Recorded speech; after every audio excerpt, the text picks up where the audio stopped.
வணக்கம், this is Gokul. House of the dragon season 2 episode 8 பத்தி தான் பார்க்க போறோம். போன எபிசோட்ல ரெனேரா வெர்மிதார் மற்றும் சில்வர்விங் இந்த ரெண்டு பெரிய டிராகன்களையுமே டிராகன் சீட்ஸோட உதவியின் மூலமா கையகப்படுத்தினா. இதனால ரெனேராவுடைய அணிக்கிட்டு இருக்கக்கூடிய டிராகன்களுடைய எண்ணிக்கை பலம் கூடியிருந்தது. இப்ப இந்த எபிசோட்ல இந்த யுத்தத்தின் போக்கு யாருக்கு சாதகமா இருக்குது அப்படிங்கறத பத்தி தெளிவுபடுத்திருக்காங்க. இந்த song of ice and fire மொத்த கதையினுடைய முடிவும் ஏகான் த கான்கரர் சொன்ன அந்த ப்ராஃபஸியும் டேமனுடைய கனவு காட்சிகள்ல தோன்றுது. ஆனா டேமனால எப்படி இந்த காட்சிகளை பார்க்க முடியுது, ஹெலினாவால எப்படி டேமனுடைய கனவுகளுக்குள்ள நுழைஞ்சு அவங்க கூட பேச முடியுது, இதுக்கு பின்னால் இருக்கக்கூடிய அர்த்தங்கள் எல்லாம் என்ன, இதெல்லாத்தையும் பத்தி தான் இந்த எபிசோட்ல பார்க்க போறோம். எபிசோட்குள்ள போறதுக்கு முன்னாடி விருப்பம் இருக்கக்கூடிய நண்பர்கள் நம்ம சேனலுக்கு சப்ஸ்கிரைப் பண்ணிக்கோங்க. இப்போ வாங்க எபிசோட்குள்ள போகலாம். எபிசோடோட ஆரம்பத்துல நமக்கு டைரோஸை காமிக்கிறாங்க. இங்க இருக்கக்கூடிய 9 சுதந்திர நகரங்கள்ல இந்த டைரோஸும் ஒரு நகரம். இப்ப கிங்ஸ் லேண்டிங்க்கு கடல் வழியில போகக்கூடிய போக்குவரத்துகள் எல்லாத்தையுமே கோர்லிஸ் வளாரனுடைய கப்பல் படை தடுத்துக்கிட்டு இருக்குது. அதனால அந்த தடுப்பணையை உடைக்கிறதுக்காக டைலண்ட் லானிஸ்டரை இந்த டைரோஸை சேர்ந்த ட்ரையார்கி கும்பல் கிட்ட பேச சொல்லி ஏமன் டார்கெரியன் முந்தைய எபிசோடுகள் அனுப்பியிருப்பான்.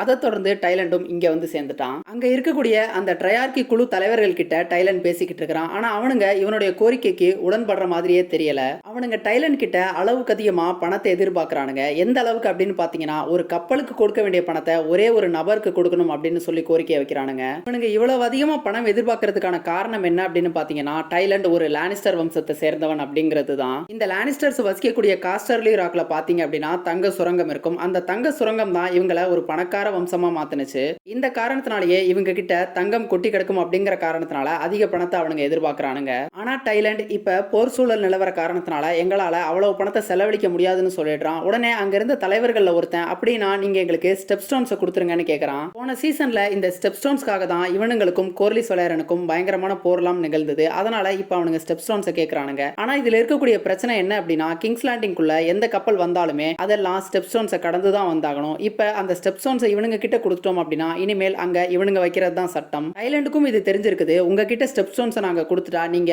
உங்க விருப்பம் போல வரி அதிகமா வசூலிப்பீங்கன்னு அவன் சொல்றான். இருந்தாலும் அவனுங்க என்ன சொல்றானுங்க அப்படின்னா, இப்ப கோர்லிஸ் வளையரனுடைய தடுப்பணை இருக்க காரணத்தினால எந்தவித கடல் போக்குவரத்துகளுமே இல்ல. அதுவே எங்க கிட்ட ஸ்டெப் ஸ்டோன்ஸை கொடுத்த பிறகு நாங்க அந்த தடுப்பணையை உடைச்சிருவோம். அதுக்கு பிரேசித்தமா நாங்க கம்மியான வரி தான் வசூலிப்போம். அதன் மூலமா உங்களுக்கு கடல் போக்குவரத்துகளும் கிடைச்சிரும். எதுவுமே இல்லாம இருக்கிறதுக்கு இது பரவாயில்ல தானே அப்படின்னு கேட்கறானுங்க. டைலண்டும் வேற வழி இல்லாம ஒத்துக்கிறான். சரி எல்லாம் முடிஞ்சிருச்சு கிளம்பலாம்னு சொல்லி டைலண்ட் கிளம்ப பாக்குறான். அந்த நேரத்துல இன்னொரு குண்டை தூக்கி போடுறானுங்க. இவங்களுடைய கப்பல் படைக்கு ஒரு தளபதி இருக்கிறான். அவனுடைய பேரு ஷிராக்கா லோஹர். அந்த ஷிராக்கா லோஹருக்கு டைலண்ட் லானிஸ்டரை பிடிச்சு அவன் விருப்பப்பட்டு வந்தா மட்டும்தான் மற்ற கப்பல் படை வீரர்களும் கூட வருவாங்கன்னு சொல்லி அவனுங்க சொல்றானுங்க. சரின்னு டைலண்ட் லானிஸ்டரும் அவனை சந்திக்கிறதுக்காக மீண்டும் அமர்ந்துடுறான். இந்த ஷிராக்கா லோஹர் ஒரு ஆண் அப்படின்னு தான் டைலண்ட் லானிஸ்டர் நினைச்சுக்கிட்டு இருந்திருப்பான். இப்ப அந்த இடத்துக்கு ஷிராக்கா லோஹர் நான் தான் ஒரு பொண்ணு வந்து நிக்கிறா. டைலண்ட் லானிஸ்டர் இதுல கொஞ்சம் அதிர்ச்சி ஆயிடுறான். ஷிராக்கா லோஹர் என்னதான் ஒரு பொண்ணா இருந்தா கூட அவ தன்னைத்தானே ஒரு ஆணா அடையாளம் காண்றதுக்கு தான் விரும்பக்கூடிய ஒருத்தி. ஷிராக்கா லோஹர் டைலண்ட பார்த்துட்டு, உன்னை பார்த்தா எனக்கு வீரன் மாதிரி தெரியல, மாறா ஒரு கவிஞன் மாதிரி தான் தெரியுது. நான் எப்போதுமே என்னை விட வலிமை குறைஞ்ச ஆளுங்க கூட கூட்டணி வச்சுக்கிறது இல்லைன்னு சொல்லிட்டு, ஒருவேளை நீ என்னை விட வலிமையானவன் அப்படின்னு நிரூபிச்சிட்டனா நானும் கூட சேர்ந்து கப்பல்களை செலுத்துறேன் அப்படின்னு சொல்றா. இப்ப மறுபக்கம் ஏமண்ட் ஷார்ப் பாயிண்ட் அப்படிங்கிற ஒரு இடத்துக்கு தன்னுடைய டிராகனான வேகார்ல வந்திருக்கான். அந்த ஷார்ப் பாயிண்ட் அரண்மனை முழுக்கவே எரிச்சு சாம்பலாக்கி வச்சிருக்கான். இந்த ஷார்ப் பாயிண்ட பாரியம்மன் அப்படிங்கிற ஒரு வம்சம் தான் ஆட்சி செஞ்சுட்டு வராங்க. இந்த வம்சமுமே ரெனேராவுக்கு தான் ஆதரவு தெரிவிச்சிருக்காங்க. அந்த காரணத்தினால தான் ஏமண்ட் இந்த மாதிரி எரிச்சு சாம்பலாக்கி வச்சிருக்கான். அது மட்டும் இல்லாம ரெனேரா கிட்ட இப்ப 2 டிராகன்கள் புதுசா சேர்ந்துட்ட காரணத்தினால அவ ரொம்பவே பலமடைஞ்சவளா காணப்படுறா. ஆனா ஏமண்ட் அவனுடைய பலவீனத்தை மறைக்கிறதுக்காக விரக்தியில தான் இந்த மாதிரி செஞ்சுக்கிட்டு இருக்கான். இப்ப கிங்ஸ் லேண்டிங்ல ஏகானுடைய உடல் நலம் கொஞ்சம் கொஞ்சமா தேர்ச்சி பெற்றுட்டு இருக்குது. ஆர்வேல் அவனை நல்லபடியா உபசரிச்சு பாத்துக்கிட்ட காரணத்தினால அவனை நீ ஒரு நல்ல மனிதன் அப்படின்னு சொல்லி ஏகான் மனசார பாராட்டுறான். இந்த விபத்துக்கு பிறகு ஏகான் கொஞ்சம் மனிதநேயமிக்க மனிதனா மாறிக்கிட்டு இருக்கான்னு நினைக்கிறேன். இப்ப அந்த அறைக்குள்ள லாரிஸ் ஸ்ட்ராங் உள்ள வரான். உள்ள வந்த லாரிஸ் ஏகான் கிட்ட தனியா பேசணும்னு சொல்றான். ஏகான் கிட்ட லாரிஸ், நாம உடனடியா கிங்ஸ் லேண்டிங்கை விட்டு கிளம்பி ஆகணும், கொஞ்ச காலத்துக்கு இந்த பக்கம் நம்ம வரமாட்டோம் அப்படின்னு சொல்றான். ஏகான் என்ன நடக்குதுன்னு புரியாம முழிச்சிட்டு இருக்கான். அந்த நேரத்துல லாரிஸ் ரெனேரா அவளுடைய டிராகன்களுக்கு புதிய ரைடர்களை தேர்ந்தெடுத்ததை பத்தி சொல்றான். ஏகான் முதல்ல இதை பத்தி நம்பல. அதன் பிறகு ஏமண்டே அதை நேர்ல பார்த்ததாகவும் பார்த்து பயந்து போய் திரும்பி வந்துட்டு அதை பத்தி லாரிஸ் சொல்லிக்கிட்டு இருக்கான். ரெனேரா கிட்ட இப்ப நிறைய டிராகன்கள் இருக்க அந்த விரக்தியில ஏமண்ட் ஷார்ப் பாயிண்ட் அப்படிங்கிற அந்த அரண்மனை போய் எரிச்சான் இல்லையா, அதை பத்தியும் லாரிஸ் அவங்க கிட்ட சொல்லிக்கிட்டு இருக்கான். இப்ப ஏமன் டார்கெரியன் ரொம்பவே கோபத்துல இருக்கிறதாகவும் அவன் அடுத்து என்ன செய்வான் அப்படிங்கறதே தெரியாது. அதனால உங்களுடைய உயிருக்கு தான் ஆபத்து, அதனால அவசரமா நம்ம கிளம்பணும்னு லாரிஸ் சொல்றான். ஆனா ஏகான் அதுக்கு ஒத்துக்கல. அதுக்கு பதிலா அவன் என்ன சொல்றான் அப்படின்னா, ஏமண்ட் இங்க வர்றதுக்குள்ள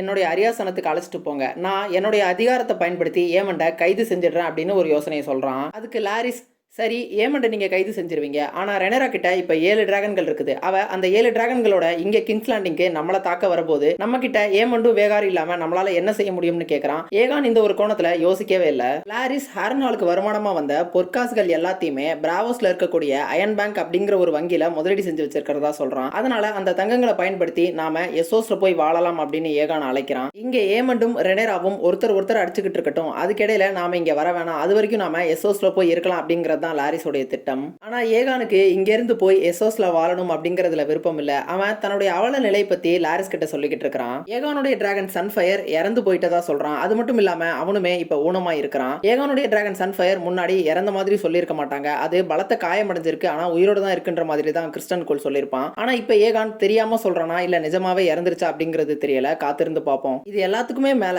ஏகானுடைய ஆணுறுப்பு சிதைஞ்சு போயிட்டதா சொல்றான். சிறுநீர் கழிக்கும் போது அவனால ஒழுகாம சிறுநீர் கூட கழிக்க முடியல அப்படின்னு லாரிஸ் கிட்ட சொல்லிக்கிட்டு இருக்கான். ஏகானுக்கு இது ஒரு சிக்கலான தருணம் தான். காரணம் என்ன அப்படின்னா, ஒரு அரசனா அவனுக்கு வாரிசுகள் தேவை. அவனுடைய வாரிசான ஜெஹரிஸ் கொல்லப்பட்டுட்டான். அவனுடைய மகள் ஜெஹராவை அரசி ஆக்க முடியாது. காரணம் என்ன அப்படின்னா, ஒரு பெண் அரியணையில் அமரக்கூடாது அப்படிங்கிறதுக்காக தான் இந்த யுத்தமே நடந்துகிட்டு இருக்குது. இப்போ இந்த பக்கம் நமக்கு டிராகன் ஸ்டோனை காமிக்கிறாங்க. அல்ஃப் மற்றும் ஹியூ இவங்க 2 பேருமே நேத்து வரைக்கும் ஒரு சாதாரண ஆட்கள் தான். ஆனா இன்னைக்கு அவங்க கிட்ட டிராகன்கள் இருக்குது. அதனால அல்ஃப் ஒரு விதமான மெதப்பிலையும் தெனாவட்லையும் தான் காணப்படுறான். இவங்க 2 பேருமே இப்போ டிராகன்களை கட்டுப்படுத்தக்கூடிய அந்த பயிற்சி வகுப்புல இருக்கணும் போல இருக்குது. ஆனா அங்க போகாம அல்ஃப் இங்க உட்கார்ந்து குடிச்சுக்கிட்டு இருக்கான். அதுவும் இல்லாம ரெனேரா உட்காரக்கூடிய அந்த இருக்கையில அவன் உட்கார்ந்துட்டு இருக்கான். இப்ப அந்த இடத்துக்கு ஜேஸ் உள்ள நுழையறான். உள்ள நுழைஞ்ச ஜேஸ் அவன் உட்கார்ந்துட்டு இருக்கதை பார்த்துட்டு அங்கிருந்து எந்திரிக்க சொல்றான். ஆனா அல்ஃப் எந்திரிக்க மாட்டேங்கிறான். அவனுக்கு ஜேஸ் யார் அப்படிங்கிறது தெரியல. ஹியூ அவன் கிட்ட ஜேஸ் தான் பிரின்ஸ் ஜெசேரிஸ் வெலாரன் அப்படிங்கறத சொல்றான். சொன்ன பிறகுதான் அவன் அங்கிருந்து எந்திரிக்கிறான். அல்ஃப் எல்லாத்தையுமே விளையாட்டா தான் எடுத்துக்கிறான். எதையுமே தீவிரமா எடுத்துக்க மாட்டேங்கிறான். இப்ப அங்க வந்து ஜேஸ அவன் போய் கட்டி பிடிச்சிட்டு அவனுடைய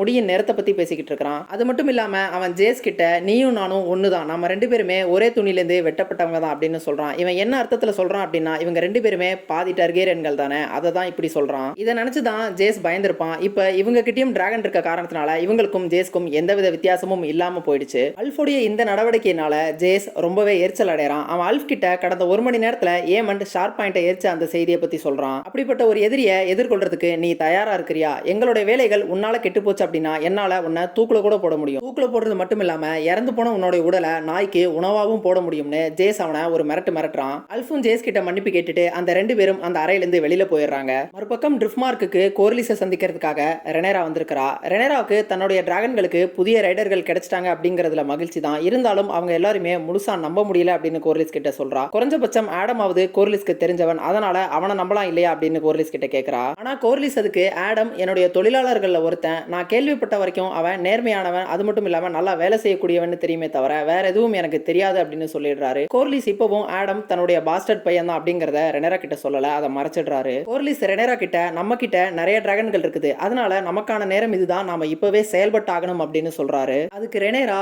நமக்கு வேகார் டிராகன் தான் மிகப்பெரிய அச்சுறுத்தலா இருந்தது, ஆனா இப்போ நம்ம கிட்ட நிறைய டிராகன்கள் இருக்க காரணத்தினால இத்தனை டிராகன்களுக்கு எதிராக வேகாராலையும் தாக்கு பிடிக்க முடியாது அப்படின்னு சொல்றா. உடனே கோர்லிஸ் அவங்க கிட்ட வேகார் டிராகன் மட்டும் கிடையாது, அது உங்களுக்கு தெரியும் தானே அப்படின்னு கேட்கிறாரு. ஆலிசன்டோடைய 3வது மகன் டேரான் டார்கெரியன் கிட்ட டெசரியான் அப்படிங்கிற ஒரு டிராகன் இருக்குது, அதை பத்தி தான் கோர்லிஸ் கேட்கிறாருன்னு நினைச்சுக்கிட்ட ரெனேரா, அந்த டிராகன் தன்னுடைய மகன் ஜேஸுடைய டிராகனை விட சின்ன டிராகன் அப்படின்னும் அந்த டிராகன் போர்க்களத்தை பார்த்தது இல்லை அப்படின்னு சொல்றா. அதுக்கு கோர்லிஸ், என்னதான் இருந்தாலும் ஒரு டிராகன் தான், அது மட்டும் இல்ல நான் சொல்றது இன்னொரு டிராகனை பத்தி, அதை நீங்க மறந்துட்டீங்க அப்படின்னு சொல்றாரு. அப்பதான் ரெனேராவுக்கு ஞாபகம் வருது, ஹெலனா கிட்ட ட்ரீம் ஃபயர் அப்படிங்கிற ஒரு டிராகன் இருக்குது. இந்த ட்ரீம் ஃபயர் டிராகன் ஏகான் தி கான்கரர் ஆட்சியில இருந்தபோது புரிஞ்ச ஒரு டிராகன், அதனால இது ரொம்பவே வயசான ஒரு டிராகன் தான், அது மட்டும் இல்லாம வலிமை புரிந்திய ஒரு டிராகன் தான். இவங்களுக்கு நிச்சயமா அந்த டிராகனால தலைவலி கொடுக்க முடியும். ஆனா ஹெலினாவுக்கு இந்த டிராகன் யுத்தங்கள்ல எல்லாமே விருப்பம் இருக்காது, அதனால அவ போர்க்களத்துக்கு வரமாட்டா அப்படின்னு ரெனேரா சொல்றா. அதுக்கு கோர்லிஸ், நம்ம எதிரிய அவ்வளவு குறைச்சு மதிப்பிடக்கூடாது, அவளை வற்புறுத்தி கூட இதை செய்ய சொல்லலாம் அப்படின்னு சொல்றாரு. நம்ம கிட்ட இப்போ நிறைய டிராகன்கள் இருக்கிறத தெரிஞ்சுக்கிட்ட ஏமண்ட் விரக்தியில ஷார்ப் பாயிண்ட் எரிச்சதோட மட்டும் நிற்க மாட்டான், அவன் நிறைய நாச வேலைகள் செய்யறதுக்கான வாய்ப்பு இருக்குன்னு கோர்லிஸ் சொல்றாரு. ரெனேராவும் அதை ஏத்துக்கிறா. அடுத்ததா கோர்லிஸோடைய கப்பல் தயாரா இருக்குதான்னு ரெனேரா கேட்கிறா.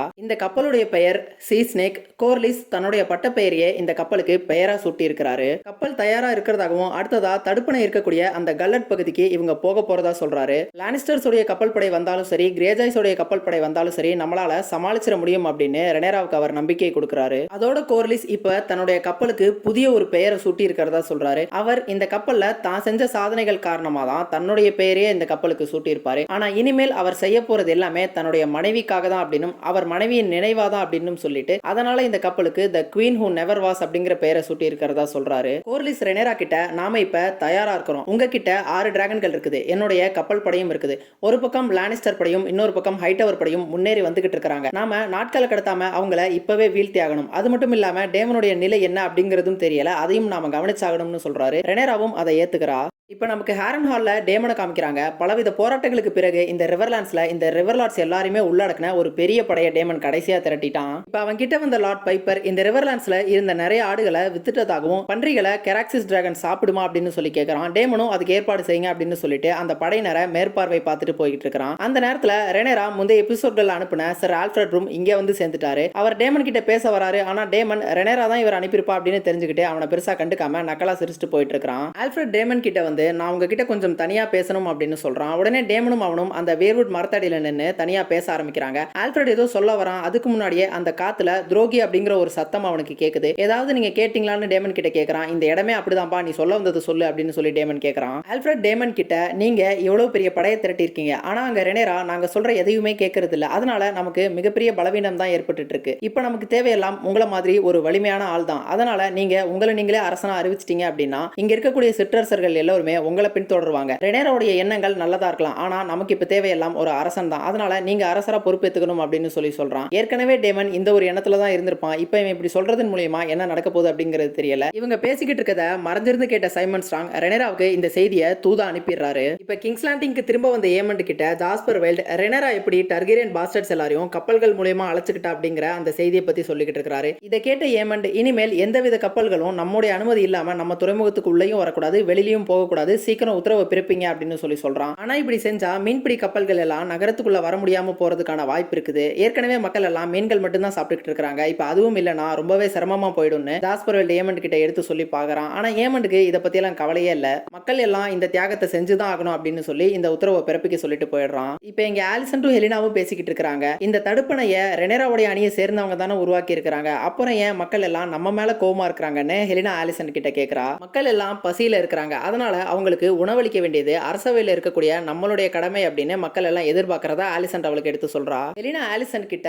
நான் அரசியாகிறதுக்கு முன்னாடி தான் நிம்மதியாவும் மகிழ்ச்சியாவும் இருந்தேன் அப்படின்னு சொல்றா. உடனே ஆலிசன் பேசாம நம்ம இந்த இடத்தை விட்டு வேற எங்காவது போயிடலாமா அப்படின்னு கேட்கறா. ஹெலினாவுக்கும் இதுல விருப்பம் இருக்க மாதிரி தான் தெரியுது, ஆனா அவளுக்கு எங்க போக போறோம் அப்படிங்கிறது தெரியல. இப்ப இவங்க பேசிட்டு இருக்க இந்த நேரத்துல ஏமண்ட் டர்கேரியன் ஹெலினாவை தேடி இந்த அறைக்குள்ள வரான். ஏமண்ட் ஹெலினா கிட்ட ரெனேரா கிட்ட இப்ப நிறைய டிராகன்கள் இருக்க செய்தியை சொல்லிட்டு அவளுடைய டிராகனான ட்ரீம் ஃபயர் எடுத்துக்கிட்டு தன் கூட யுத்தத்துக்கு வர சொல்லி கூப்பிடுறான். ஆனா ஹெலினாக்கு இதுல உடன்பாடு இல்ல, அவ வர மறுக்கிறா. ஆனா ஏமண்ட் அவளை வற்புறுத்துறான். தனக்கு விருப்பம் இல்ல அப்படின்னு சொன்னாலும் கூட உன்னுடைய விருப்பத்தை கேட்டெல்லாம் நடக்க முடியாது, நீ வந்துதான் ஆகணும்னு அவளை இழுத்துட்டு போக பாக்குறான். ஆனா ஆலிசன் குறுக்க புகுந்து அவளை ஏமண்ட் கிட்ட இருந்து விடுவிக்கிறா. ஆலிசன் ஏமண்ட் கிட்ட நீ இங்க அரசனா இருக்க ஆசைப்படுற, ஆனா இங்க இருக்கக்கூடிய அப்பாவி மக்களை கொலை செஞ்சுட்டு இருக்கிற, இந்த மடத்தனத்துக்கு உன்னுடைய சகோதரியையும் துணைக்கு கூப்பிடுற, நாம வெற்றி பெறணும் அப்படிங்கிறது உண்மைதான், ஆனா அதுக்கான வழி இது கிடையாது அப்படின்னு சொல்லிடுறா. ஏமண்டும் இதுக்கு மேல எதுவும் பேச முடியாம அந்த அறையில இருந்து வெளியில கோவமா கிளம்பிடுறான். அதுக்கப்புறம் ஆலிசன் கிராண்ட் மாஸ்டர் ஆர்வேல பாக்குறதுக்காக வரா. உள்ள வந்த ஆலிசன் ஆர்வேல் கிட்ட எனக்கு ரகசியமா பயணிக்கிறதுக்கு ஒரு படகு வேணும், அது மட்டும் இல்லாம இந்த செய்தியை வெளியில யார்கிட்டயும் சொல்லிராதீங்க அப்படின்னு சொல்றா. இன்னொரு பக்கம் ஹாரன் ஹாலை நோக்கி போய்கிட்டு இருந்த கிறிஸ்டன் கோளுடைய படை ஒரு இடத்துல கூடார அடிச்சு தங்கி இருக்கிறானுங்க.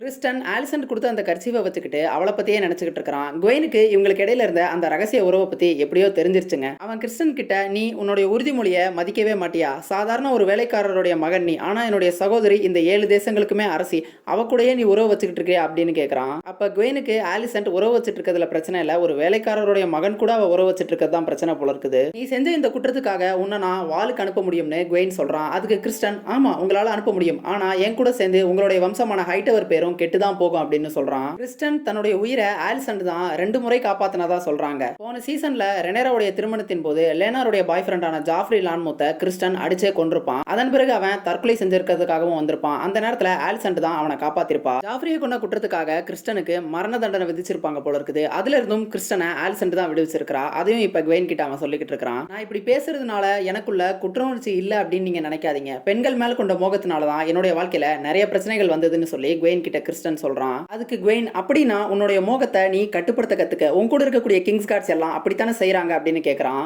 அதுக்கு கிறிஸ்டன் யாருக்கு தெரியும், அவங்களுக்கும் ரகசிய உறவுகள் இருக்கலாம். உறுதிமொழிக்கு உண்மையா இருக்கிறது, உண்மையான கௌரவம், இது எல்லாமே வெறும் மாயை தான் அப்படின்னு சொல்றான். கிறிஸ்டன் கோல் அந்த ரூக்ஸ்டர்ஸ் யுத்தத்துக்கு பிறகு ரொம்பவே தொந்தரவு செய்யப்பட்ட மாதிரி தான் காணப்படுறான். காரணம் என்ன அப்படின்னா, டிராகன்கள் யுத்தத்துல லட்சக்கணக்கான மக்கள் சாக போறாங்க அப்படிங்கிறது அவனை ரொம்பவே தொந்தரவு செய்யுது. இந்த நெருக்கடிகள் கிட்ட இருந்தெல்லாம் விடுதலை என்ன அப்படின்னா மரணம் தான் அப்படின்னு சொல்றான். நாம இப்ப நம்முடைய மரணத்தை நோக்கி தான் போய்கிட்டு இருக்கோம் அப்படின்னு சொல்றான். குவைனும் அவன்கிட்ட என்ன பேசுறதுன்னு தெரியாம அங்க அமைதியா உட்கார்ந்துடுறான். இப்ப நமக்கு மீண்டும் டைரோஸை காமிக்கிறாங்க. அங்க ஷரக்கா லோஹாரும் டைலண்ட் லானிஸ்டரும் சகதிகள்ல மல்யுத்தம் செஞ்சுக்கிட்டு இருக்காங்க. இந்த போட்டியில டைலண்ட் லானிஸ்டர் ஷரக்கா லோஹாரை வீழ்த்தினா மட்டும்தான் அவங்களுடைய கப்பல் படையும் கப்பல் படை வீரர்களும் டைலண்ட் கூட உடன் வருவதா சொல்லியிருக்காங்க.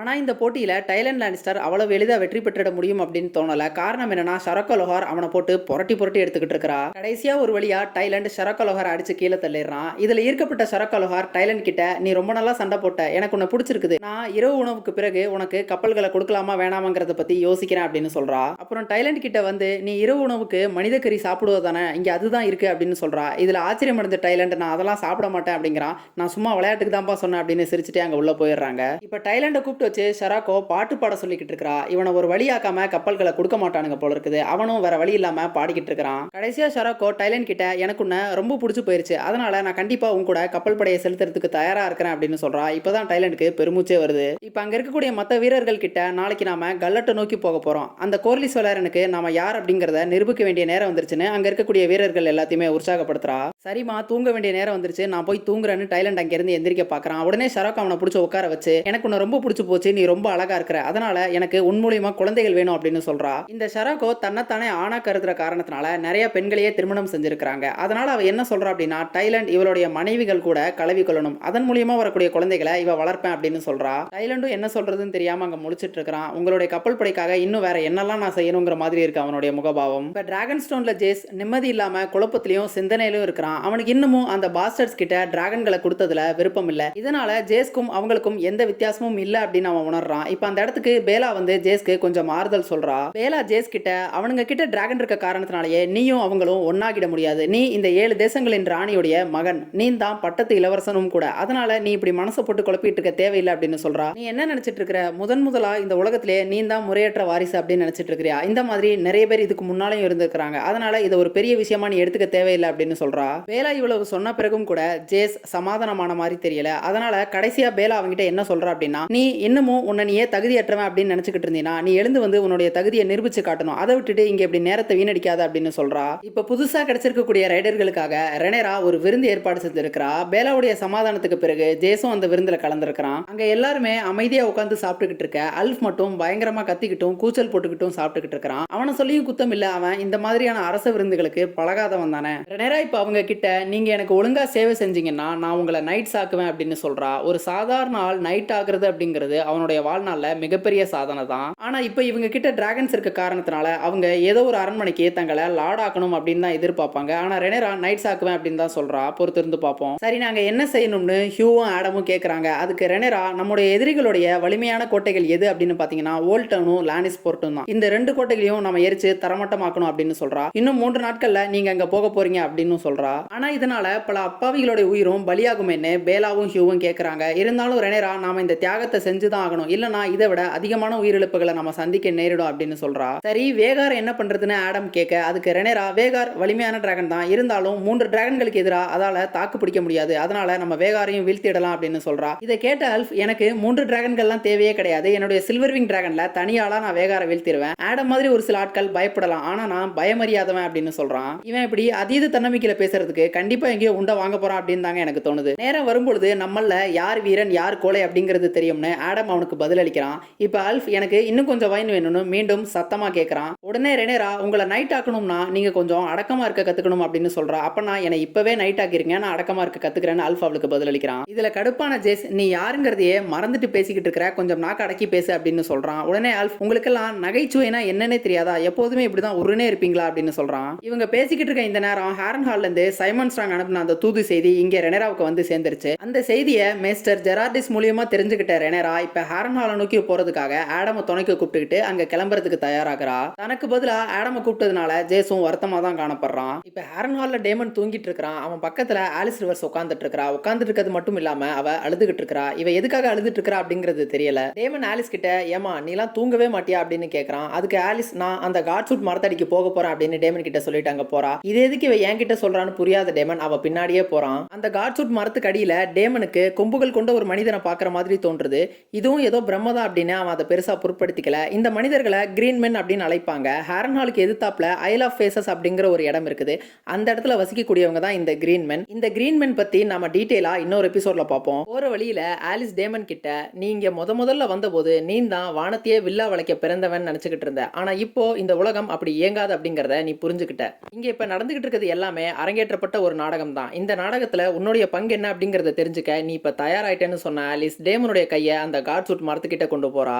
டேமன் அந்த மரத்தை தொட்ட உடனே அந்த மரத்துல இருந்து ரத்தமா பொங்குது. அதன் பிறகு டேமனுக்கு தரிசனம் மாதிரி ஒரு சில காட்சிகள் தோன்றுது. டேமன் முதல்ல பிளட் ரேவனை பாக்குறான். இவனை 3 ஐ ரேவன் அப்படின்னு சொல்லுவாங்க. அவனுடைய கண்ணங்கள்ல காகம் மாதிரி ஒரு தழும்பு இருக்கு. இப்ப அதுல இருந்து உண்மையாவே ஒரு 3 ஐ ரேவன் வருது. அதோடைய பார்வையில டேமனுக்கு எதிர்காலத்துல நிகழவிருக்கக்கூடிய காட்சிகள் எல்லாம் தெரியுது. முதல்ல அவனுக்கு ஒயிட் வாக்கர்ஸும் இப்ப நடக்கிற இந்த டிராகன் யுத்தத்துல டிராகன்கள் எல்லாம் இறந்தும் அதன் விளைவா பல லட்சம் உயிர்கள் பலியாகியும் டேமனே நீருக்குள்ள மூழ்கி போற மாதிரியும் அவனுக்கு தெரியுது. டிராகன்கள் எல்லாம் அழிஞ்ச பிற்பாடு பல ஆண்டுகளுக்கு பிறகு வானத்துல வால் நட்சத்திரம் தோன்ற நெருப்புக்கு மத்தியில டெனேரிஸ் டார்கெரியன் 3 டிராகன் முட்டைகளை பொறிக்கிற அந்த காட்சியும் அவனுக்கு தெரியுது. கடைசியா டேமனுக்கு அந்த அயன் த்ரோன்ல ரெனேரா உட்கார்ந்திருக்க மாதிரியும் அந்த இடத்துல ஹெலினா வந்து டேமன் கிட்ட இப்ப இங்க நடந்துட்டு இருக்கிறது எல்லாமே அரங்கேற்றப்பட்டிருக்கக்கூடிய ஒரு நாடகம் தான். இந்த நாடகத்துல உன்னுடைய பங்கு என்ன அப்படிங்கிறது உனக்கு இப்ப தெரிஞ்சிருச்சு. இனிமேல் நீ என்ன செய்யணும் அப்படிங்கிறதும் உனக்கு தெரிஞ்சிருச்சுன்னு சொல்றா. இப்ப கட் பண்ணா கிங்ஸ் லேண்டிங்ல ஹெலினா டார்கெரியன் அங்கிருந்தே டேமனுடைய கனவுகளுக்குள்ள நுழைஞ்சு இதெல்லாத்தையும் பார்த்துக்கிட்டு இருக்கா. டேமனுடைய காட்சிகள்ல டெனேரிஸ் டார்கெரியன் தோன்ற ஒரு காரணத்தினால ஏகானுடைய ப்ராஃபஸில சொல்லப்படுற அந்த பிரின்ஸ் தட் வாஸ் ப்ராமிஸ்ட் டெனேரிஸா இருக்கிறதுக்கான வாய்ப்பு கூட இருக்குது. இந்த தேர்ந்தெடுக்கப்பட்ட இளவரசனை இந்த உலகத்துல அசோரஹாய் அப்படின்னு அழைப்பாங்க. பல நூறு ஆண்டுகளுக்கு முன்னாடி இந்த உலகத்தை இருள் சூழ்ந்த போது இந்த அசோரஹாய் அவதரிச்சு உலகத்தை காப்பாற்றி ரச்சித்ததா சொல்லப்படுது. இப்ப மீண்டும் இந்த அசோரஹாய் நெருப்புக்கும் உப்புக்கும் மத்தியில அவதரிப்பான். அவன் அவதரிக்கும் பொழுது அவனுடைய கரத்துல லைட் பிரிங்கர் அப்படிங்கிற ஒரு வாளை ஏந்திருப்பான். உலகத்தை மீண்டும் இருள் சூழவிருக்கும் பொழுது அவன் எதிரிகளை வீழ்த்தி உலகத்துக்கு மீண்டும் ஒளியூட்டுவான் அப்படிங்கிறது தான் இந்த அசோரஹாய் ப்ராஃபஸி. டேமனுடைய கனவுகள்ல டெனேரிஸ் டார்கெரியன் தோன்றின ஒரு காரணத்தினால மட்டுமே டெனேரிஸ் தான் அசோரஹாய் அப்படின்னு சொல்லிட முடியாது. இத பத்தி ஷோரன்னர் ரயன் காண்டல் கிட்ட கேட்ட பொழுது டேமன் டிராகன்களுக்கு தொடர்பு கொண்ட ஒருத்தன். அந்த காரணத்தினால கூட டெனேரிஸ் டார்கெரியன் அவனுக்கு தெரிஞ்சிருக்கலாம் அப்படின்னும் இத பத்தி உண்மையிலேயே ஜார்ஜ் தான் சொல்லணும் அப்படின்னு சொல்லி இருக்காரு. அதனால ஜார்ஜோடைய வரவிருக்கிற வின்ஸ் ஆஃப் விண்டர் புத்தகத்துக்காக நம்ம காத்திருக்கணும். அடுத்ததா ஹெலினாவால எப்படி டேமனுடைய கனவுகளுக்குள்ள நுழைய முடிஞ்சது அப்படிங்கறத பத்தி பார்ப்போம். பொதுவா இந்த மாதிரி இன்னொருத்தவங்களுடைய கனவுகளுக்குள்ள நுழையறவங்க எல்லாருமே ஃபர்ஸ்ட் மென் அப்படிங்கிற ஒரு இனத்தை சேர்ந்தவர்களா இருப்பாங்க. இவங்க எல்லாருமே வார்க்ஸ் அப்படின்னும் இல்லனா கிரீன் சேர்ஸ் அப்படின்னு அழைக்கப்படுவாங்க.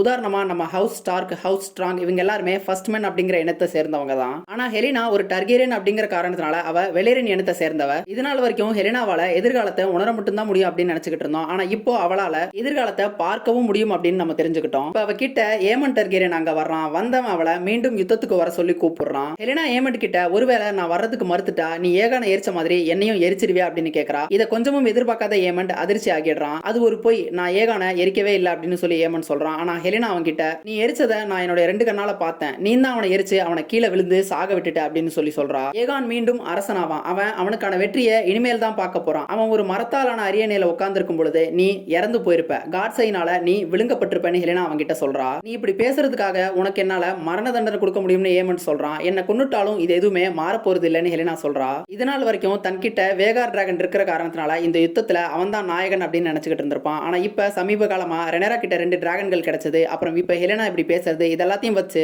தன்னுடைய உண்மையான நிலை என்ன அப்படிங்கறத உணர்ந்துடுறான். இப்ப ரெனேராவும் ஆடமும் ஹாரன்ஹாலுக்கு வந்து சேர்ந்துடுறாங்க. ஆடம வெளியிலே இருக்க சொல்லிட்டு ரெனேரா மட்டும் ஹாரன்ஹாலை நோக்கி போறா. அப்ப சைமன் ஸ்ட்ராங் அவளை வரவேற்று அவளை உள்ளார அழைச்சிட்டு போறாரு. உள்ள வந்த ரெனேரா அங்க குழுமி இருக்கக்கூடிய படை வீரர்கள் எல்லாத்தையுமே பாக்குறா. அந்த வீரர்கள் எல்லாம் ரெனேராவை பார்த்துட்டு அமைதியா இருக்கிறாங்க. அவங்களுக்கு உண்மையிலே ரெனேரா யார் அப்படிங்கிறது தெரியலையா, இல்ல தெரிஞ்சே அமைதியா இருக்காங்களா அப்படிங்கிறது தெரியல. இப்ப அந்த நேரம் சைராக்ஸ் டிராகன் மேற்கூரையில வந்து உட்காந்துட்டு அங்க என்ன நடக்குது அப்படிங்கறத பார்த்துட்டு இருக்குது. அந்த வீரர்களுக்கு மத்தியில இருந்து டேமன் ரெனேராவை நோக்கி நடந்து வரான். கிட்ட வந்த டேமன் ரெனேராவை பார்த்து நான் உன்னை இங்க எதிர்பார்க்கலையே அப்படின்னு கேட்கறான். ஒரு வழியா நீ படைய திரட்டிட்ட போல இருக்கே அப்படின்னு ரெனேராவும் கேட்கறா. இவங்க எல்லாரும் எனக்காக சண்டை போடுறதா சொல்லி இருக்கிறாங்கன்னு டேமன் சொல்ல உடனே ரெனேரா சரி நீ யாருக்கு சண்டை போட போறன்னு அங்க எல்லாருக்கும் கேட்கும்படி சத்தமா கேட்கறா. டேமன் இப்ப ரெனேரா கிட்ட வந்து வெளியரன் மொழியில பேச ஆரம்பிக்கிறான். இந்த உலகம் நாம நினைச்ச மாதிரி கிடையாது, இப்ப நடக்கிற இந்த போர் வெறும் தொடக்கம் தான் சொல்லி அவன் அந்த காட்சிகள்ல ஒயிட் வாக்கர்ஸ் எல்லாம் பார்த்தான் இல்லையா, அதை பத்தி சொல்லிக்கிட்டு இருக்கிறான். இந்த தேசங்கள் எல்லாத்தையும் ஒன்றிணைக்க ஒரு வலிமையான ஆட்சியாளர் தேவை. என்னுடைய அண்ணன் நீ தான் அந்த ஆட்சியாளர்னு உன்ன வாரிசா தேர்ந்தெடுத்தாரு. அப்படின்னு சொன்ன டேமன் ரெனேரா முன்னாடி மண்டிட்டு அவளுக்கு தலை வணங்கிடுறான். அவளுடைய கைகளை பிடிச்சுக்கிட்டு என்னுடைய உயிர் இருக்கும் வரைக்கும் அல்லது நம்மளுடைய கதைகள் முடியும் வரைக்கும் நான் உனக்காக சேவை செய்யக்கூடியவன் அப்படின்னு சொல்றான். டேமன் மண்டிட்டதை பார்த்த மத்தவங்களும் அங்க அப்படியே மண்டிட்டுறாங்க.